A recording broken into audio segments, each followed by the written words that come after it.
Hello there, thanks for coming by PosterCentral.com's video blog today. I'm Pete Howard, and this is a Janis Joplin concert poster from 1970, and sadly it's less than 3 months before we'd lose Janis, before she would die.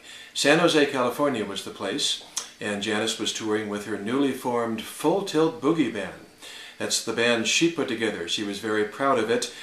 She had just put it together earlier that year, and they'd been playing for only a couple of months with her since May, and they consisted mostly of young Canadian musicians and without horns that were so prevalent for Janis's live gigs the year before.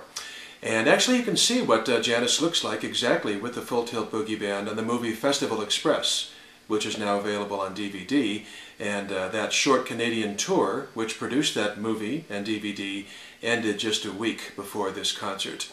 So you can really find out what those guys looked like and what they sounded like, and what Janis was sounding like as well. So here we have the San Jose concert poster, and here's a picture. It's interesting how they use the J twice for Janis Joplin, even though you'd think that'd be common. I've never quite seen that before on a concert poster. And July 12th, see all the print there, like this. Sunday, July 12th.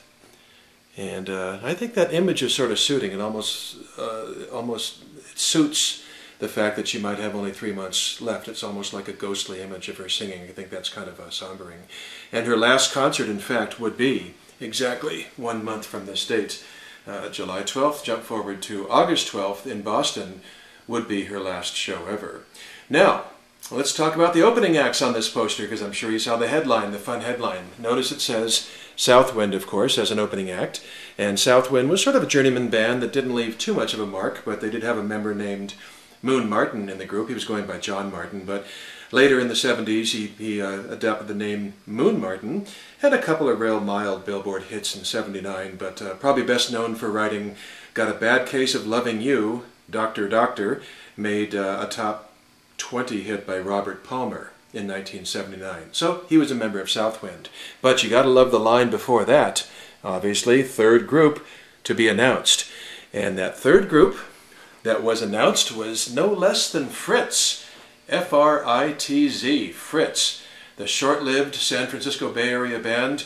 All of you Stevie Nicks fans who saw the headline and tuned this in are yawning now. Of course you know this, but for everyone's knowledge, Fritz, of course, was the first band formed by Stevie Nicks and Lindsey Buckingham, and they played only a few shows. They actually pop up on one of Bill Graham's posters, I believe, opening for Chicago around the time. I was actually lucky enough to see Fritz myself at the Santa Monica Civic Auditorium when they opened for Leon Russell and It's a Beautiful Day.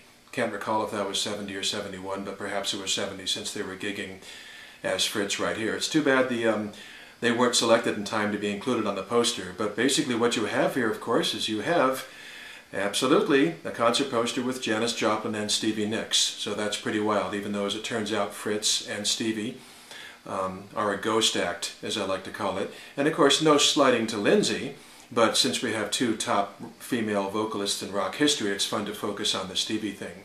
So, and when you look into it further, some reports, well, obviously Stevie she was very pleased to meet her then idol at the time. To meet Janis was just absolutely thrilling for Stevie. I'm sure there's some very in-depth blogs or biographies out there that discuss the experience. Other reports have it that Janis actually yelled at her about something, but I'm not going to try to say that I know if that's true or not. The main thing is they did meet. Too bad there's not a picture of them backstage. That'd be pretty wild. And you do have this one occurrence. Maybe if you know of another occurrence where Fritz or Stevie, well, with this month to go, I mean, before Janis's final concert, so this certainly was the only time that Stevie Nicks played on the same stage, the same concert, and the same night with Janis Joplin. So that's pretty darn cool if you ask me, just pretty spectacular. So hope you enjoyed it. This is another fun one, and hope to see you next time when we put another one up. And thanks for stopping by. Appreciate it. Rock on, and have a good day. Bye-bye.